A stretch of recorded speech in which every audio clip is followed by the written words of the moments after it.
Hello and welcome to yet another Company of Heroes quick auto match here. We have a couple of players. I don't know who they are, but I decided to spectate their game just to see what they were all about, considering none of our players were available at the time. So here we have Crazyman 64335, trademark of course, fighting against Ned Stark. We'll see if Ned Stark will lose his head or if Crazyman will, be sent to the asylum.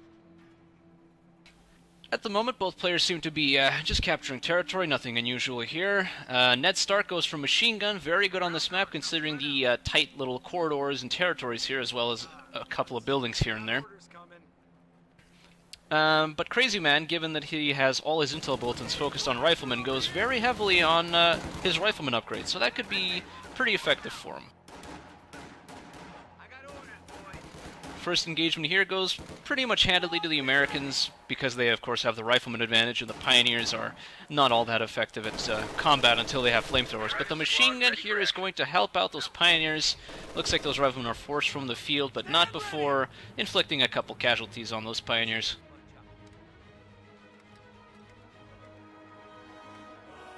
Two Grenadier squads on the German side here. Will they be enough to handle the three Riflemen that the American player has? Well, with the support of that machine gun, hopefully it will be, but looks like these Riflemen are intercepting that machine gun. Will they do enough damage to force the machine gun to retreat? Probably not, considering they don't have grenades at all. Oh, these Riflemen are trying to flank around, make sure the machine gun has to readjust its fire. They are getting behind some green cover here to boost their defensiveness, but they're going to be the loser in this engagement most likely, unless they get some kind of reinforcements here. Another engagement on the left flank here. Grenadiers fighting against some rear echelons in the building who use volley fire to try and pin them down, but it doesn't really do too much damage. It's just meant for suppression.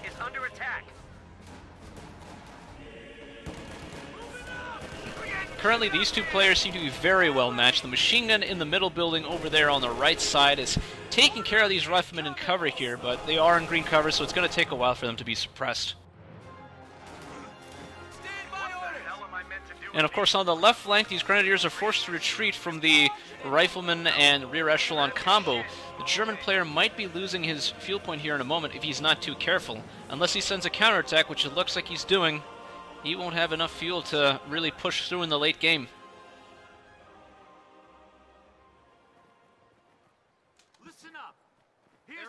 Now the German player at this point has, I wouldn't say an advantage, but he does have some good advantage on the right side, so to speak. I mean, he has a machine gun set up in that building, which effectively denies the American that entire area. But on the left flank, the American doesn't really have that much to worry about. Just a few Grenadiers. They're nothing to laugh at, of course, but until the Grenadiers actually get some backup, some cover, they're not going to be too effective. We have a lieutenant reporting in for duty. However, I've spoken too soon about the right flank because it looks like the German player doesn't have defenses on the right side other than that building over there, so those Riflemen managed to flank around and take a whole bunch of territory. The German player looks like he's trying to deny the American the fuel there. Not a bad move. He reclaims his own fuel point, at least temporarily, but the two Rifleman squad is going to be too much for these Grenadiers to handle.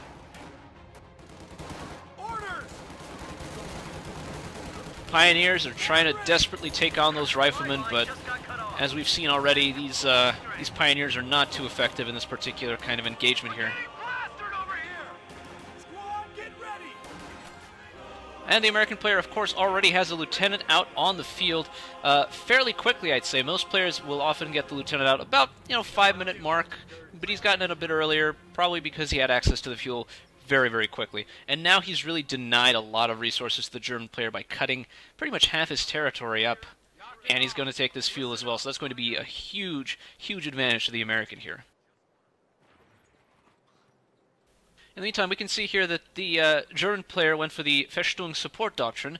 He's got himself a half-track, smoke bombs, relief infantry, a howitzer, and sector artillery. It's an alright doctrine, I think. The mortar half-track's going to be pretty effective, but beyond that, I don't really see too much useful in this doctrine here. The sector artillery, arguably, but 200 munitions is a lot to spend on a single artillery barrage.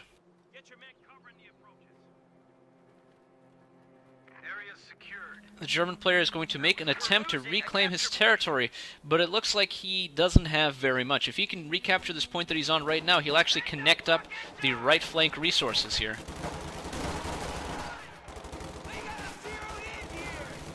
In order for the German player to really turn this around, he needs to get himself some rifle grenades to really eat at these big bombs that the Americans throwing at him.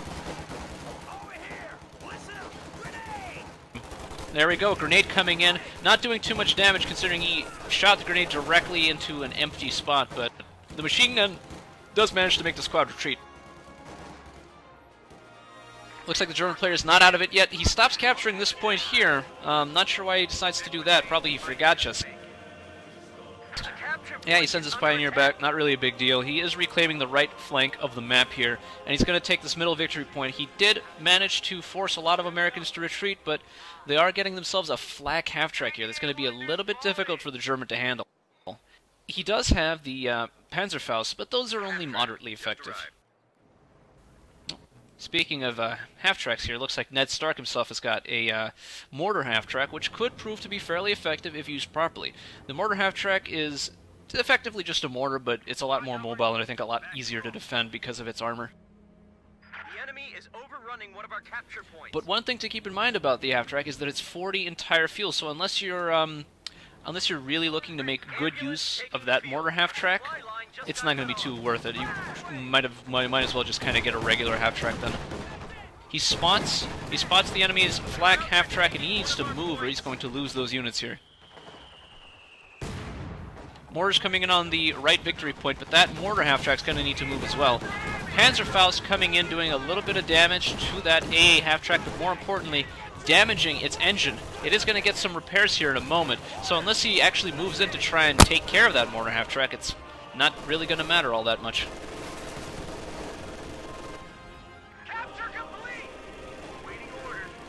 In just about 10 to 15 seconds, no, perhaps even less, that half-track's going to get fully repaired. And then it's going to be back in action, and that German player will have spent quite a bit of munitions just slowing this thing down. But it's moving up yet again. Full health once more, doing massive damage to these units. Another Panzerfaust coming in, but that Grenadier squad dies. What the German player is going to do about this is hard to say, but you have to remember that this particular unit heals up very fast with the rear echelons helping out. So almost as soon as it was damaged, that unit is back to full health. Looks like the fuel is going to be in German hands, albeit temporarily. Left and right hand fuel is being captured by Grenadier and Machine Gun Squad respectively. And looks like the German player is going for Panzer Grenadiers as perhaps a counter to that AA half-track.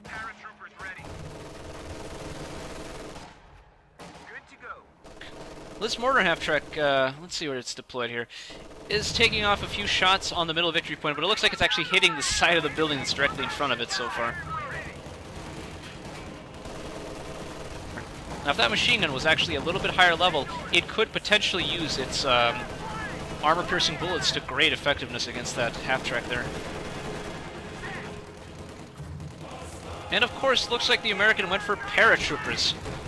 Nope, correction, he went for the airborne company. He has paratroopers, IR pathfinders, and all kinds of interesting shit here.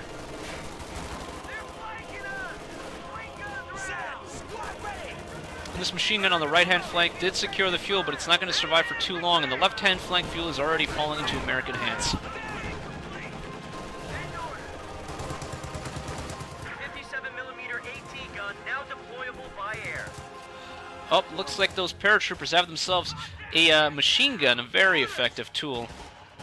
I personally prefer the Thompsons, but the machine gun itself is also very, very good, especially for longer range combat.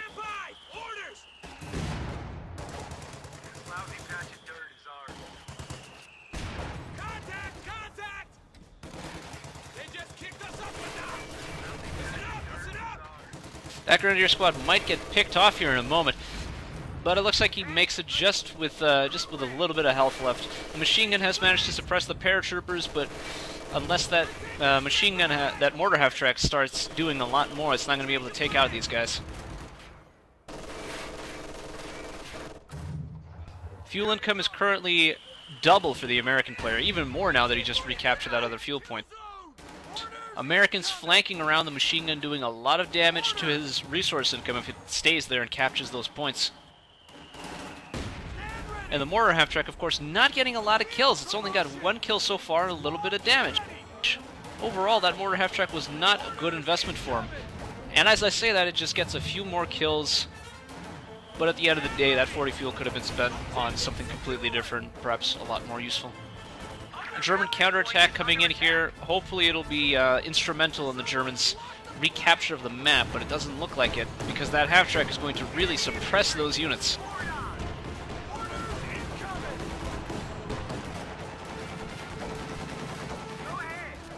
Now that AA half-track was a good fuel investment because it's already gotten 14 kills and forced out Panzer Grenadiers from the German player. But the mortar half-track itself really hasn't done nearly as much. Get ready! Warning order! Enemy infantry! Cancel! Listen up! German Grenadiers here are not going to be able to do too much, especially considering that they're completely outmatched here. But a half-track is coming out for the Germans, or a 221 in this case. If he gets enough munitions, just a little bit more, he should be able to upgrade that to a 222, which hopefully will be able to do significant damage. Losing a capture point. But as it stands, it looks like the German player here is not going to succeed in reclaiming this map, considering the tight stranglehold that the American player has on him. Get down! Welcome to the death factory, boys. Stick with me and you This might mortar half-track is almost ready for its Veterancy 1. Fortunately for it, it does not give it anything all that useful. It's only level 2 and 3 that does a lot of improvements to it. Bust out the metal, boys! Promotion just came through! That 221 is going to do a little bit of damage, but until it gets its 222 upgrade, it's not going to be very effective against the AA half-track. Listen up! Listen up! Stand by! Orders!